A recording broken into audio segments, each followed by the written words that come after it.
बढ़ते हैं next question की तरफ। A particle starts from rest and moves with constant acceleration, then find the ratio of distance covered by it in first second, in second second, in third second, in fourth second. अब बच्चों यहां पर specially word लिखे हुए हैं first, second, third, fourth. तो आप इस बात को समझ रहे होंगे, जब बात करें फर्स्ट इसका मतलब 0 से 1, सेकंड का मतलब 1 से 2, थर्ड का मतलब 2 से 3 एंड फोर्थ का मतलब 3 से 4। इसका मतलब अपने को nth वाला फॉर्मूला यूज करना है। तो यहां पर अपने को क्या क्या डेटा गिवन है और कैसा अपन डायग्राम बनाएंगे ध्यान दीजिएगा। यहां पर अपने को दे रखा है पार्टिकल स्टार्ट्स फ्रॉम रेस्ट, मतलब u की वैल्यू हो गई 0। Move with a constant acceleration, acceleration constant है, यूनिफॉर्म एक्सेलरेशन है, इसका मतलब एक्सेलरेशन की वैल्यू अपन a अज्यूम कर लेते हैं। बिल्कुल। और ये a वैल्यू कैसी है? कांस्टेंट है।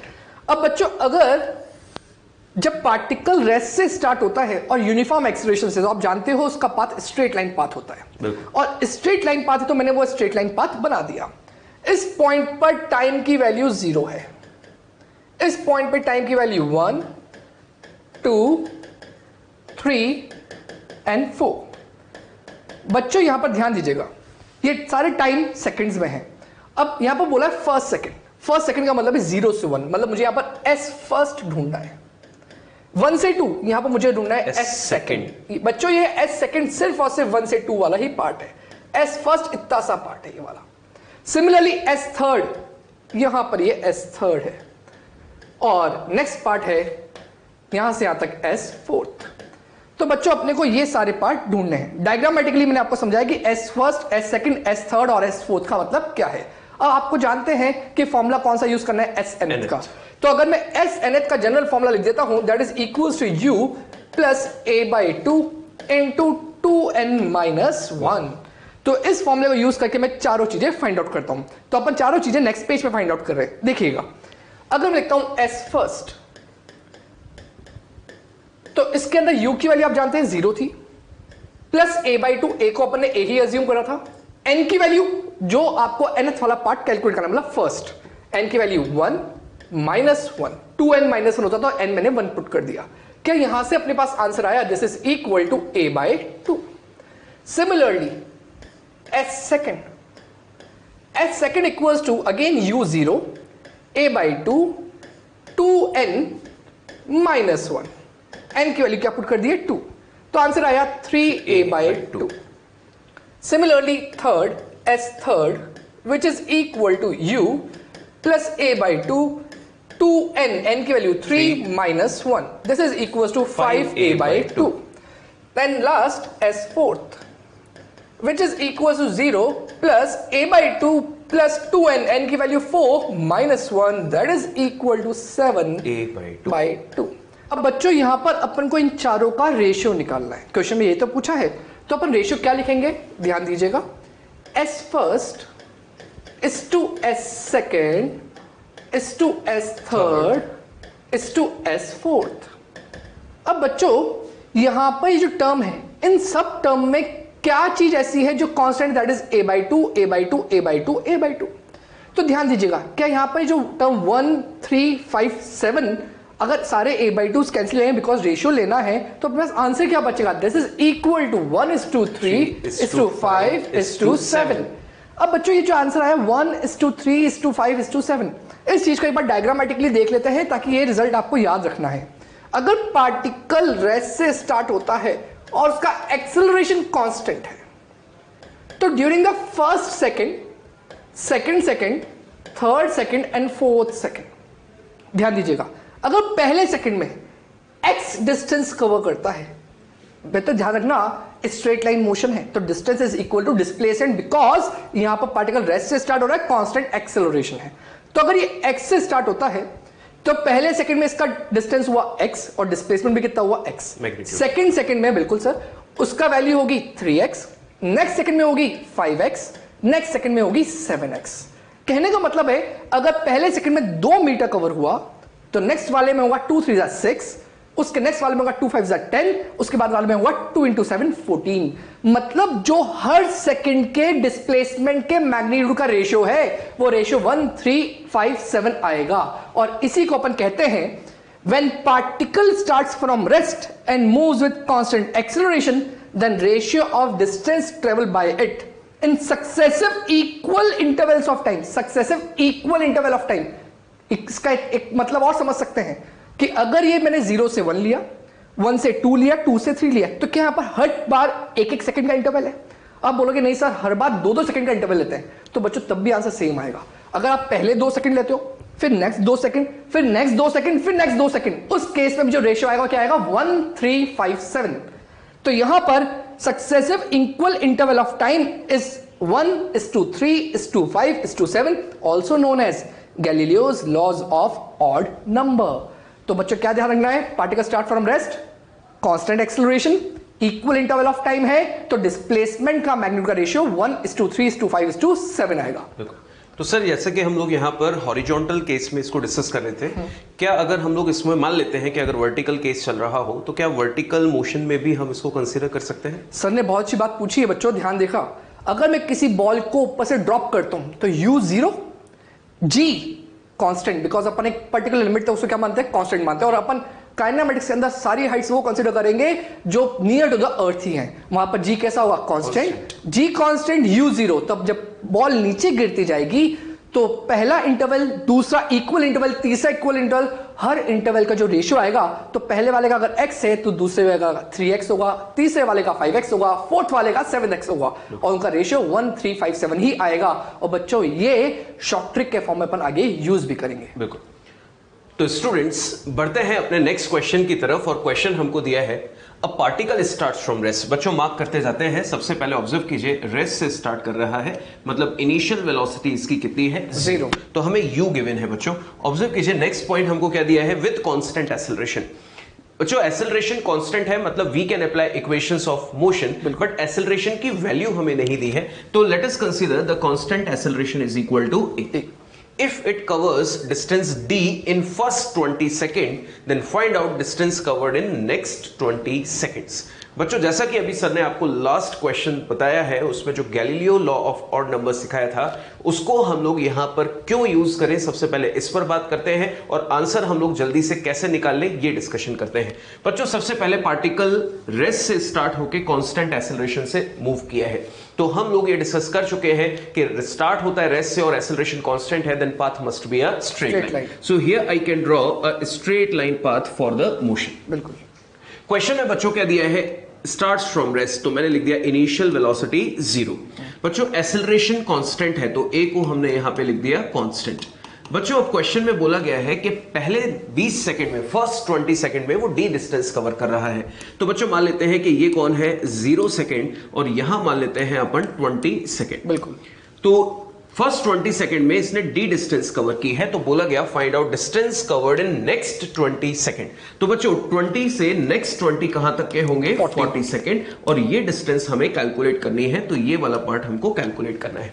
तो बच्चों Galileo law of odd number जैसा सर ने आपको बताया था, अगर उस लॉ को हम लोग रिवाइज करें तो क्या बताया था कि when particle start from rest, ये हो रहा है, मूव्स विद कांस्टेंट एक्सेलरेशन, वो भी है, then the ratio of distance covered in successive equal intervals of time is 1:3:5:7।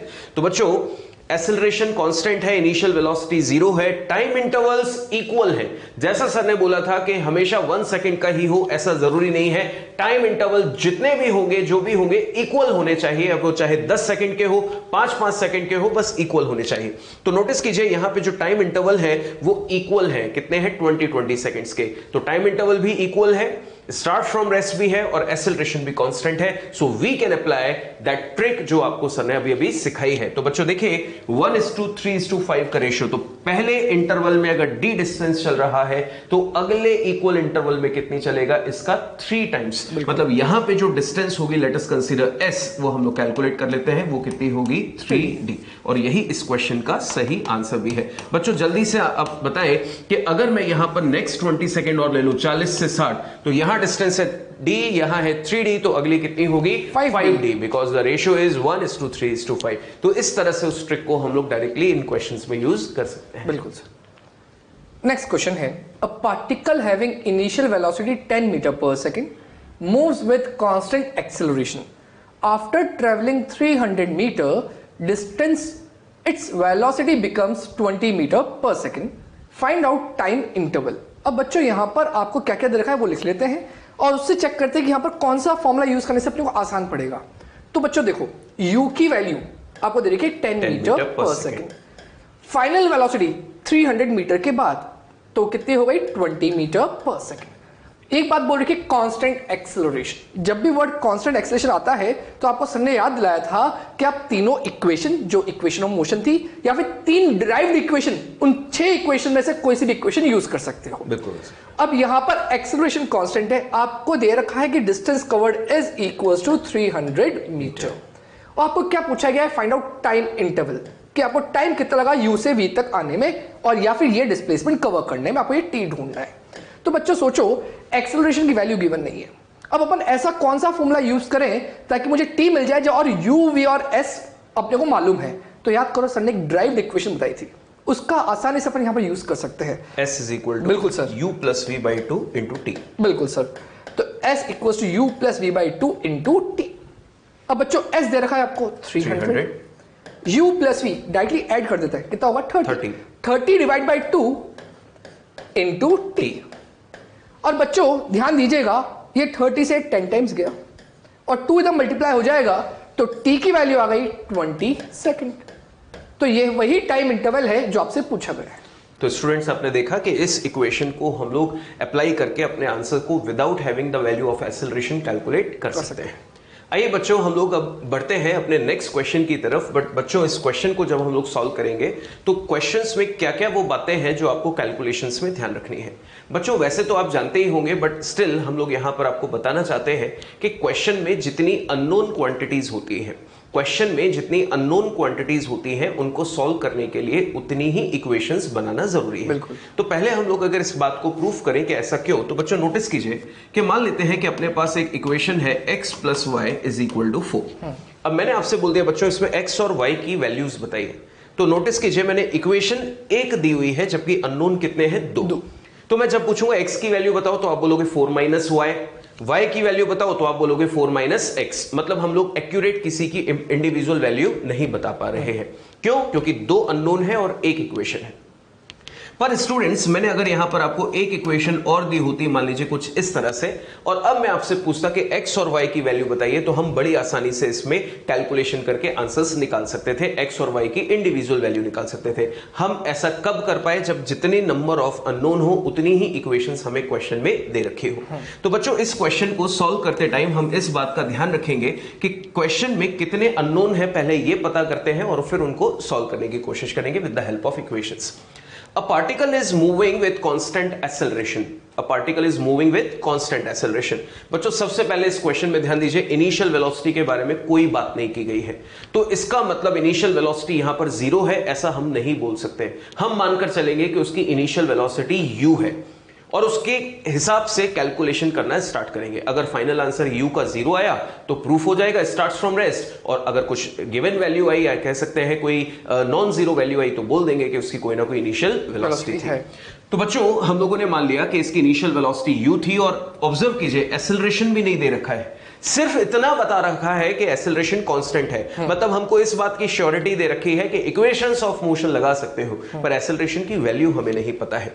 तो बच्चों हम लोग यहां पर इसका पाथ ड्रॉ करते हैं और जो जो टर्म्स हमें गिवन है उस पर काम करते हैं। बिल्कुल। मान लेते हैं बच्चों एक पार्टिकल स्ट्रेट लाइन पाथ पर मूव कर रहा है और जो क्वांटिटीज हमको गिवन है उस पर बात करते हैं। मानकर चलिए कि इस डायरेक्शन में ये मूव कर रहा है, इसकी इनिशियल वेलोसिटी कितनी है u, बट इसकी वैल्यू अपने को नहीं पता है। इसका एक्सेलरेशन बच्चों हमें नहीं पता है बट इतना गिवन है कि एक्सेलरेशन कांस्टेंट है और उसको मैंने क्या नाम दे दिया a। बिल्कुल। अब क्वेश्चन में जो हिंट है स्टूडेंट्स वो क्या दिया है, it covers 2 metre distance in first 2 second.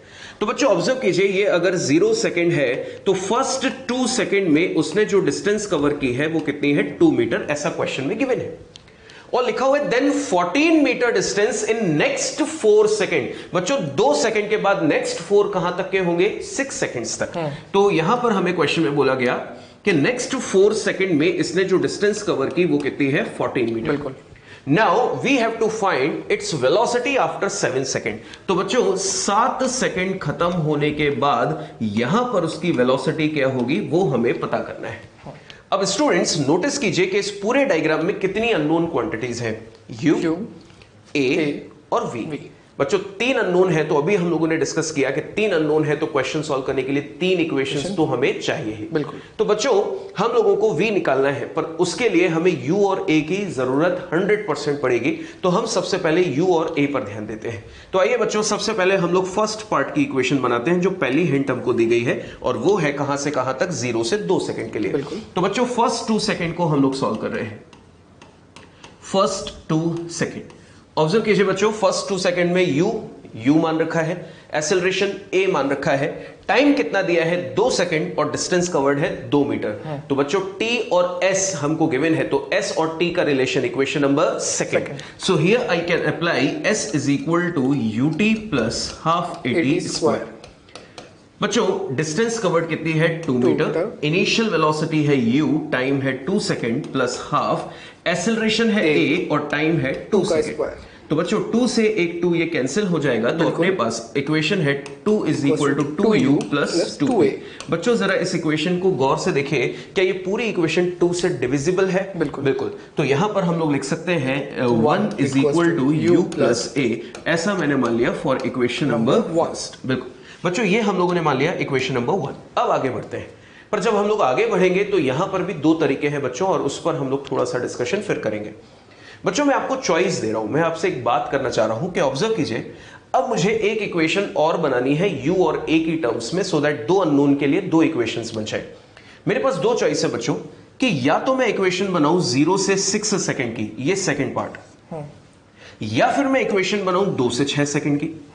तो जब ऐसी स्थिति मेरे सामने आएगी तो मैं प्रेफर करूंगा किसको, 0 से 6 सेकंड की इक्वेशन को। कारण है बच्चों, क्योंकि 0 से 6 सेकंड की इक्वेशन के लिए इनिशियल वेलोसिटी u है, एक्सेलरेशन a है, डिस्टेंस कवर्ड कितनी हो जाएगी 2 प्लस 14 16, और टोटल टाइम कितना हो जाएगा 6 सेकंड। मतलब सारे पैरामीटर्स वही है जैसे कि पहले थे, बस डिस्टेंस और टाइम अलग है। बिल्कुल।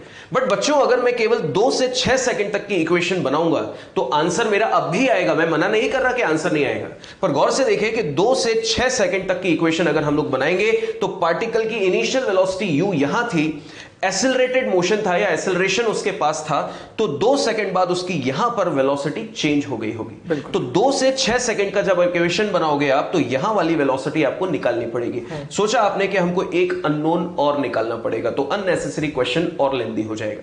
आंसर आएगा पर क्वेश्चन थोड़ा सा और लेंदी जाएगा। तो आगे आने वाले क्वेश्चंस के लिए भी बच्चों मैं इस तरह की सिचुएशन बोल रहा हूं कि ऐसा स्थिति जब भी हमारे सामने आएगी तो हम बीच में से कैलकुलेशन स्टार्ट ना करते हुए स्टार्टिंग से कैलकुलेशन करेंगे, सो दैट हमारा आंसर एज कंपेयर टू दूसरी वैल्यूज के जल्दी आएगा। तो बच्चों हम लोग दूसरे पार्ट को सॉल्व कर रहे हैं, और दूसरा पार्ट है हमारे लिए फर्स्ट 6 सेकेंड। अगेन अप्लाई किया s is equal to ut plus half at square. बिल्कुल बच्चों नोटिस कीजिए, डिस्टेंस सेकंड पार्ट में टोटल कितनी हो गई 2 plus 14 16, initial velocity u, time है 6 second plus half, acceleration a और टाइम है 6 सेकंड का स्क्वायर। बच्चों ये हो गया 16 is equal to 6u plus 36 upon 2 कितना हो जाएगा 18a। बच्चों नोटिस कीजिए, ये पूरी इक्वेशन किससे आपको डिविजिबल दिखाई दे रही है? 2 से। तो बिल्कुल हम लोग इसको 2 से डिवाइड कर सकते हैं, तो ये हो जाएगा 8 is equal to 3u plus 9a, equation number second. बच्चों अब देखिए 2 इक्वेशंस हैं, और दोनों इक्वेशंस में हमको जो अननोन है वो कौन है, u और a। तो बच्चों हम लोग इन्हीं इक्वेशन का यूज करते हुए पहले एलिमिनेशन मेथड से इसको सॉल्व करते हैं। From equation number 1 and 2, from equation 1 and 2। बच्चों पहली इक्वेशन थी हमारी u plus a is equal to 1, बिल्कुल सर। और दूसरी इक्वेशन थी हमारी, यहां पर था 8, यहां पे था हमारे पास 3u और यहां था 9a। ऑब्जर्व कीजिए बच्चों, यही इक्वेशन थी 3u plus 9a is equal to 8, तो 3u plus 9a is equal to 8।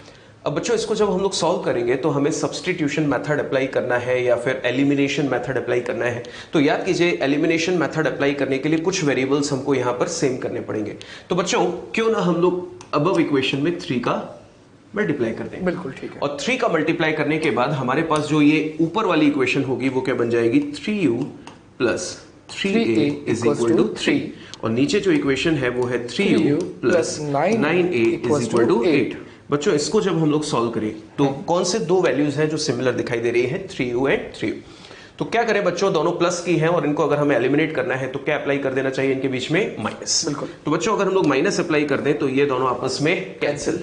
अब बच्चों जब हमने माइनस अप्लाई किया है तो सॉल्व कीजिएगा कि इसके बाद कितना बचेगा।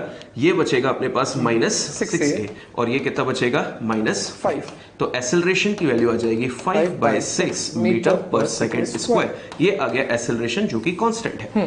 और इसी तरह से बच्चों एक्सेलरेशन की वैल्यू इक्वेशन नंबर 1 में प्लेस कर दें तो फ्रॉम इक्वेशन नंबर 1 क्या था? u plus a equal to 1। तो a की वैल्यू आ गई 5/6। तो बच्चों 5/6 उधर जाएगा तो कितना बचेगा? 1/6। बिल्कुल, ये हो जाएगा -5/6 और सॉल्व करने के बाद u की वैल्यू आ गई 1/6 मीटर पर सेकंड। बच्चों आपने नोटिस किया कि इस इक्वेशन में इनिशियल वेलोसिटी 0 नहीं है। तो ध्यान रखना है कि ऐसा जब भी लिखा है तो अपन तो u मानकर सॉल्व करें, अपने आप अपने को फाइनल आंसर बता देगा कि वो कितनी आएगी वैल्यूज। बिल्कुल। अब बच्चों लास्ट है अपने पास third variable velocity after 7 second. u आ गया, a आ गया, t हमको क्वेश्चन में दिया है, v निकालना है। So from equation number first v is equal to u plus 80। बच्चों इनिशियल वेलोसिटी कितनी है? 1/6।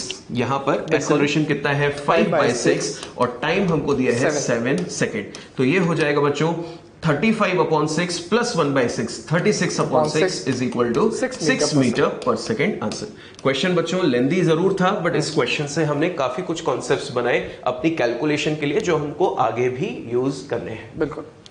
तो बच्चों नेक्स्ट पढ़ रहे हैं अपन stopping distance and stopping time.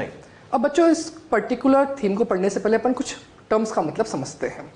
बच्चों ध्यान देना, जब भी अपन कोई व्हीकल ड्राइव कर रहे हैं, सपोज अपन कार ड्राइव कर रहे हैं, एकदम से अपन सिग्नल पे पहुंचे, वहां देखा कि राइट सिग्नल हो रखा है, तो दिमाग में क्या आता है? गाड़ी को रोकना है।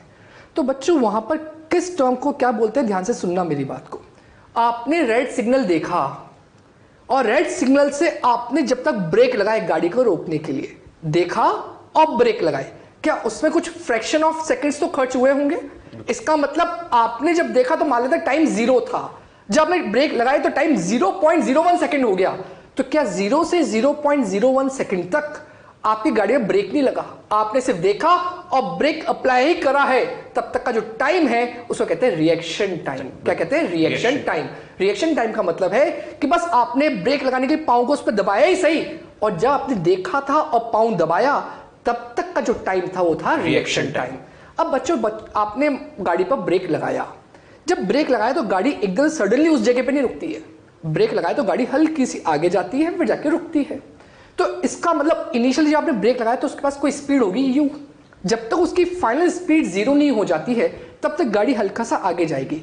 और अज्यूमिंग कांस्टेंट रिटार्डेशन, कि जब थ्रू आउट जब मोशन है, जब आपने ब्रेक लगाया और जब तक गाड़ी रुकी तब तक रिटार्डेशन कैसा है? कांस्टेंट। तो from the speed u till it get 0, वो जो डिस्टेंस कवर हुआ उसको कहते हैं स्टॉपिंग डिस्टेंस। और उस स्टॉपिंग डिस्टेंस को कवर करने में जो टाइम लगा उसको कहते हैं stopping time.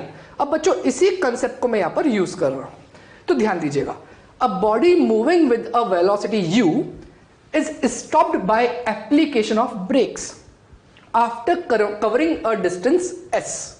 If the same body moves with velocity nu and same braking force, मतलब रिटार्डेशन सेम है पहले वाले केस में और इस वाले केस में, is applied on it, then find its stopping distance and stopping time. बच्चों सबसे पहले मैं बात कर रहा हूं स्टॉपिंग डिस्टेंस की, तो ध्यान दीजिएगा। यहां पर क्वेश्चन का मतलब समझना, इनिशियली कार की स्पीड है u, यहां पर आपने ब्रेक लगाना अप्लाई करा, ब्रेक जैसे अप्लाई करे यहां तक ब्रेक लगाते गए और गाड़ी यहां आके रुकी, तो इसने जो कवर करा वो है s। अब क्वेश्चन में बोला गया है कि अगर इसकी स्पीड में n टाइम्स कर दूं, मतलब nu कर दूं, तो क्या ये जो डिस्टेंस कवर होगा ये अभी भी s होगा या क्या होगा? वो कैलकुलेट करना है। बिल्कुल सर, अलग होगा। तो यहां पर कैसे कैलकुलेट करेंगे? क्या यहां पर रिटार्डेशन कैसा है? कांस्टेंट। अगर रिटार्डेशन दोनों केस में कांस्टेंट है तो अपन इक्वेशन में एक चीज मालूम है, इसका u मालूम है, इसकी फाइनल स्पीड 0, इसने कवर करा डिस्टेंस वो कितना है? s। दूसरे केस में जो कार की स्पीड होगी वो होगी nu, फाइनल स्पीड 0, और जो ये डिस्टेंस कवर कर रहा है वो होगा s डैश बोल देते हैं। अब बच्चों इसी को अपन इक्वेशन के फॉर्म में कैसे लिख रहे हैं ध्यान दीजिएगा।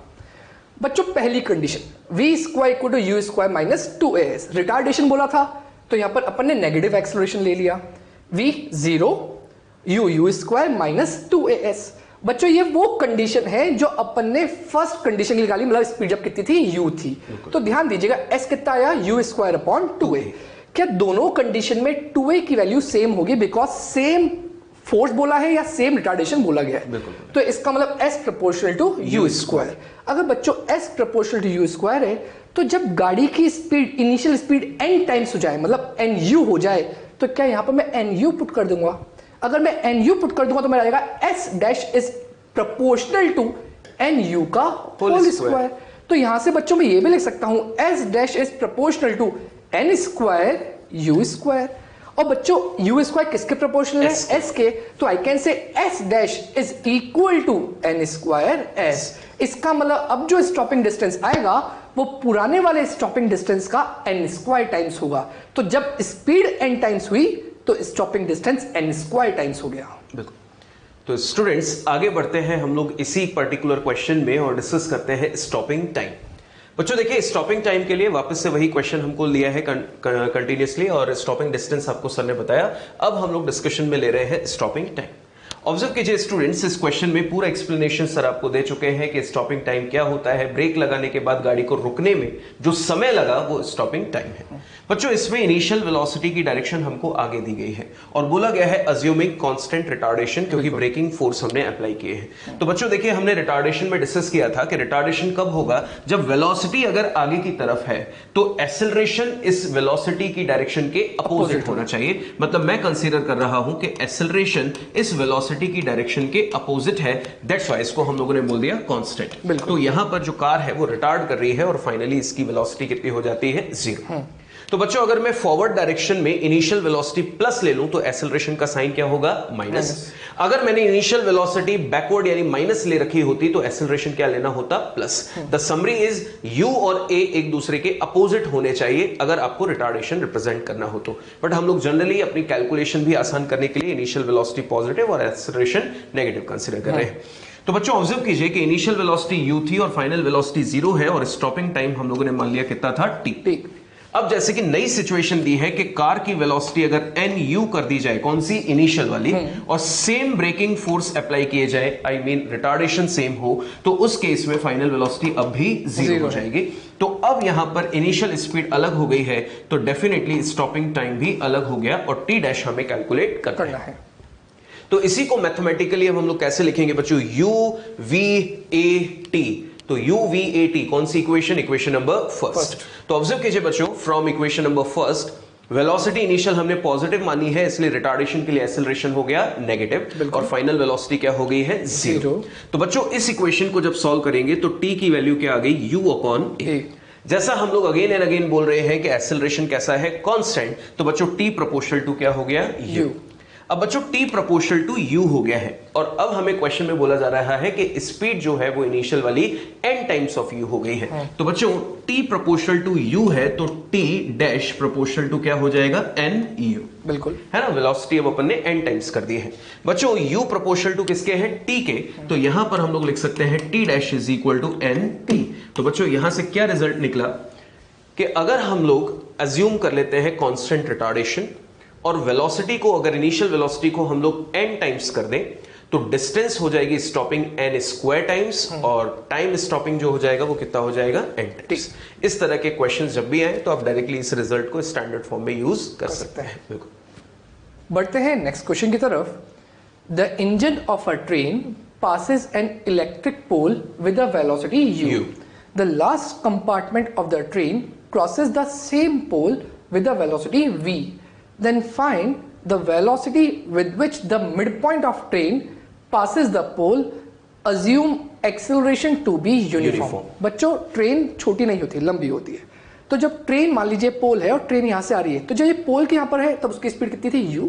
पूरा क्रॉस कर गई, स्पीड हो गई v। तो बेटा जब ये क्रॉस हुई तो कुछ डिस्टेंस कवर हो गया, टाइम इंटरवल बढ़ गया। तो टाइम के बढ़ने से वेलोसिटी बढ़ेगी सही, बिकॉज कांस्टेंट एक्सेलरेशन है। तो ध्यान दीजिएगा, अगर अपन ये पोल ले लिया ब्लैक कलर वाला, तो जब ट्रेन यहां पर है इसकी स्पीड है u। अब जैसे ही ट्रेन इस पोल को क्रॉस करके आगे आ गई तो अब इसके यहां की स्पीड हो गई that is equals to v। अब बच्चों ध्यान दीजिएगा, पहले ट्रेन यहां थी इसलिए आपको मैंने हल्का सा ब्लरी दिखाया है यहां पर, क्योंकि यहां पर पहले ट्रेन थी। तो जब ट्रेन यहां थी और यहां से यहां पहुंच गई तो उसकी स्पीड यहां पर थी u, यहां पर हो गई v। तो बताओ जो इसका इंजन है वो इंजन यहां से लेकर यहां तक कितना कवर कर गया होगा? s। मैंने मान लिया s कवर कर गया होगा। वो s ट्रेन की लेंथ के ही बराबर है, मतलब this s is equal to length of the train. तो बच्चों यहां से मैं क्या फाइंड आउट कर सकता हूं वो ध्यान दीजिएगा। क्या आपको यहां पर एक्सेलरेशन बता रखा है? नहीं बता रखा, पर आपको ये बता रखा है कि यहाँ इनिशियल स्पीड u थी, फाइनल स्पीड क्या थी? v थी, और s की वैल्यू भी आपको नहीं बता रखी, वो भी अपन ने अज्यूम कर ली है। पर ध्यान दीजिएगा जैसे आपको सर ने बोला था v मालूम, u मालूम, एक्सेलरेशन कांस्टेंट है और s मालूम। तो जब आपको ये सारी टर्म मालूम v u a s, तो we can use the equation v square equal to u square plus 2as। तो बच्चों मैं इनिशियली यूज कर रहा हूँ v square equal to u square plus 2as।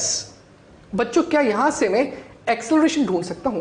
That acceleration will be equal to इस u square को इधर ले आइए तो ये हो जाएगा v square minus u square upon 2s। तो बच्चों ये आ गया ट्रेन का एक्सेलरेशन। अब बच्चों ट्रेन में क्या पूछा गया, क्वेश्चन को समझना कि जब ये ट्रेन इस इनिशियल पोजीशन से फाइनल पोजीशन पे गई तो बीच में कभी ना कभी तो ऐसा हुआ होगा कि जो ट्रेन का जो बीच वाला डब्बा है वो इस पोल के सामने होगा, जैसे कंडीशन में दिखा गया। उस टाइम पर इस ट्रेन की स्पीड क्या होगी? मतलब मान लेते हैं कि जब उसका इंजन यहां तक ही पहुंचा है, सोचो इंजन यहां था तो कितनी स्पीड थी u, इंजन यहां था तो स्पीड कितनी थी v, तो यहां पर जब होगा तो उसकी स्पीड कुछ और होगी, इन दोनों के बीच में होगी। अगर वो इन दोनों के बीच में होगी तो उसकी स्पीड अपन ने मान ली है v डैश। तो बच्चों बताओ जब टोटल लेंथ s थी, यहां तो आधी ट्रेन कवर हुई है, तो इसकी लेंथ कितनी होगी? s/2। अब मुझे निकालना है v डैश, तो मैं वापस इक्वेशन यही यूज कर रहा हूं, ध्यान दीजिएगा। v डैश का square equals to u square plus 2as/2। बिल्कुल हाफ डिस्टेंस हो गया। बिल्कुल हाफ डिस्टेंस हो गया। तो यहां पर बस वैल्यूज पुट कर देते हैं अपन एक्सेलरेशन की, तो ये हो जाएगा u square plus 2 into v square minus u square upon 2s into s/2। बच्चों ध्यान दीजिएगा, यहां से एक 2 से एक 2 कैंसिल हो गया, s से s कैंसिल हो गया, यहां क्या बचा? u square plus v square minus u square by 2। अगर मैं एलसीएम ले लूंगा तो यहां पर हो जाएगा 2u square plus v square minus u square equals to v dash का स्क्वायर। बच्चों यहां पर इसको सॉल्व कर लीजिए, बस कितना होगा? 2u square minus u square plus v square by 2, और अपने को सिर्फ v डैश निकालना है तो इसका जो स्क्वायर है वो उसको अंडर रूट में इधर कन्वर्ट कर देते हैं, तो बन जाएगा ये u square plus v square by 2, और यही आपका रिक्वायर्ड आंसर है। बिल्कुल। Students, our next question is a train is moving with constant velocity u।